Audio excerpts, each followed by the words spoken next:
ever walked into a room and felt like everybody in there was sizing you up?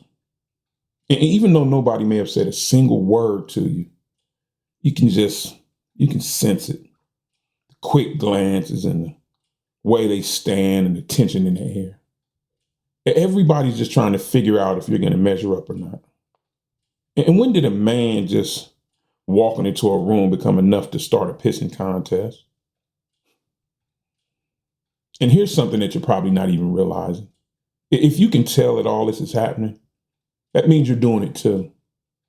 You're scanning the room and you're sizing everybody in there up the same way that everybody else is. And we're all guilty of it because somewhere along the way, we've learned that it's safer to size up the competition before we ever open our mouths. And that's something that you notice about men nowadays. They don't really open up to each other like they used to. I mean, think about it. When's the last time a guy actually told you what's going on with him? And I'm talking about something real, not just the surface stuff, but the real honest to God's truth. Because people, it didn't used to be this way. So what happened? What made us stop trusting each other like we once did? I just think the world doesn't give men any reason to trust each other anymore. The conditions that used to bring us together long enough to build up that old school type trust, well, they're mostly all gone now. You see, that the world was a lot more predictable back then, as were the people. Back in the day, guys would work together, man, at the same jobs for 30, 40 years, sometimes 50.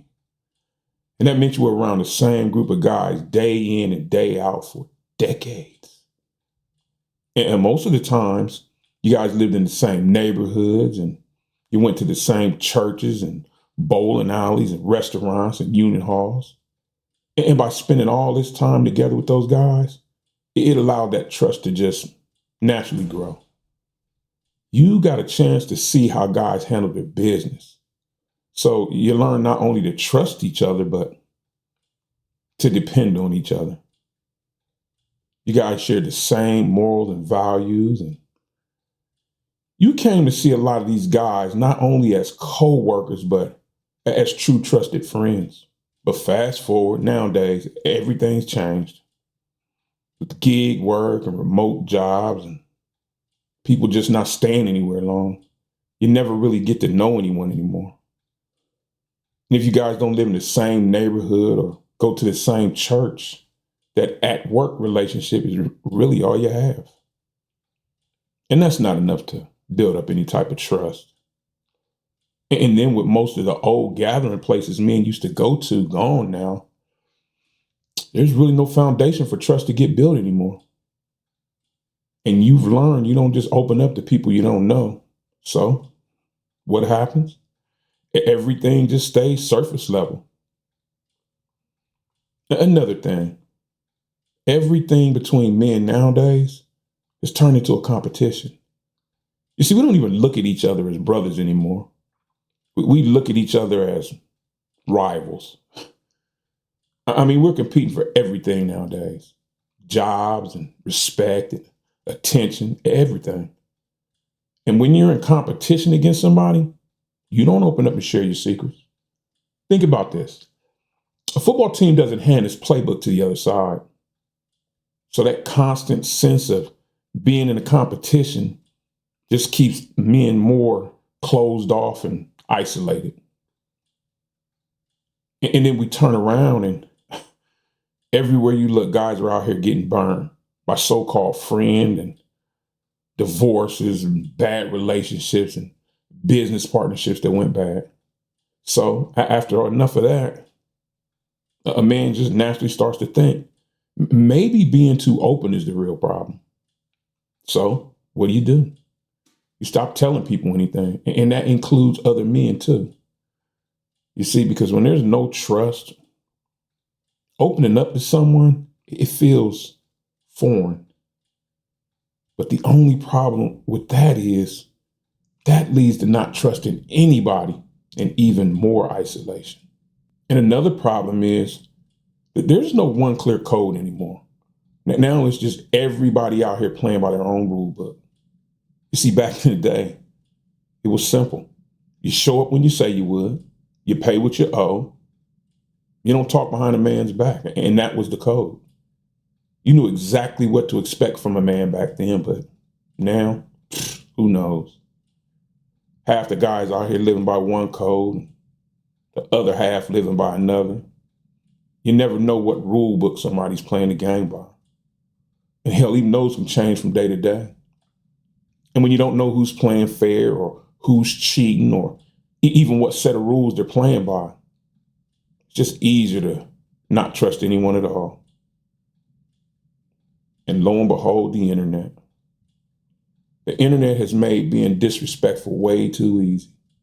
A man can clown you, can make up stories about you, or post something you said out of context, all from the comfort of his phone. He never has to see you face to face. Oh, but there was a time when saying something about a man, that came with consequences. And they weren't all good, shall we say. But nowadays, anybody can say anything that they want and then go and run and hide behind the screen. And that just trains men to always keep the walls up. Because you learn anything you say can and will be used against you. And then these days too, men feel under constant surveillance by everybody and everything. I mean, say one wrong thing and it can get blown way out of proportion. It can get posted and shared and it expose you in front of millions of people. Or worse, get you canceled or fired. I mean, you can have your whole life thrown into chaos over one little small mistake.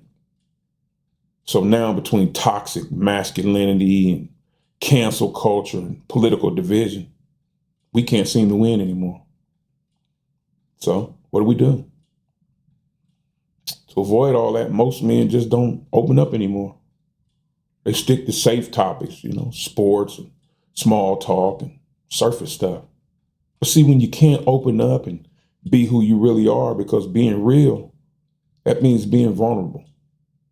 And we've learned the hard way that vulnerability can get you hurt. So it's hard to trust anybody. So I guess by now you're probably asking, where did all the trust go? I personally think it left when we stopped being around each other every day. We stopped getting to know who people really are. And not just at work either, but outside of it. And also when loyalty stopped being appreciated, because people don't really value loyalty anymore. I know companies don't, relationships don't. Because nowadays, everything is so temporary. So a lot of guys withdraw to protect themselves. And when you do that, though, trust disappears.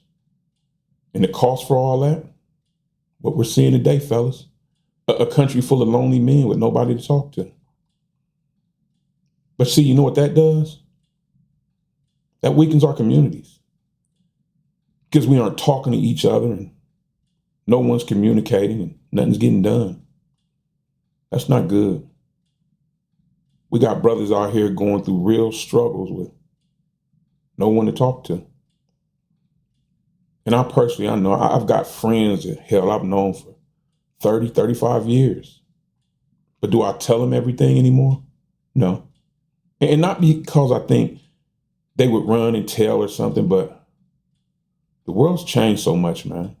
It just feels like too much trust in somebody isn't safe anymore. And I know that's sad, but that's just where we are in this country today. But here's the thing about trust. It doesn't just come back on its own. Somebody has to have the courage to go first. Somebody has to be willing to take the risk and open up and show where they're really at. But by being real, that means being vulnerable. And that's the hardest part for most of us. Now, maybe that somebody is you. Maybe it's me, I don't know. But either way, somebody's got to take that first step. There's no Chinese proverb. The journey of 1,000 miles begin with the first step. So even though learning to trust each other again might seem like a hell of a long way off, it still has to start the same way, with the first step. Because fellas, if nobody ever takes that first step, we'll stay just like we are now. Surrounded by people, but completely alone. And if you have any thoughts or comments or anything you want to share about this, please, by all means, drop them down below and let's talk about it. This is definitely one of those subjects that we need to talk about. That's what the whole video was about. We don't talk enough. We don't communicate. And I know for me personally, trust is a big issue. I don't trust. I'll be honest. How did I get that way? Oh, that's a long story. That's for another video. Let's just say that. But the part is, I'm old. It took me a long time to get this way, to not trust. But what I'm seeing now is a lot of younger guys who are like I am now. And they're so young, man. And trust me, fellas, going through life and not trusting, it's not something you want to do. You never allow yourself to get close to anybody. So you never have any real deep, meaningful friendships or relationships. Even love requires trust. You see that? And when you don't have that, or you're just not willing to open up, it just makes everything harder. But hey, don't let life's little hiccups cause you to become like me, where you don't trust. There are people out there who can be trusted. There really are. You just have to be careful. Take your time. My thing is, trust is earned. It's not given. I see a lot of people give their trust too easily and end up getting burned in the end. Make someone earn your trust. But hey, at any rate, I'm Take care of yourself and each other. Kindness, love, respect. We all need a hell of a lot more of these right now. But at any rate, I'll catch you guys in the next one.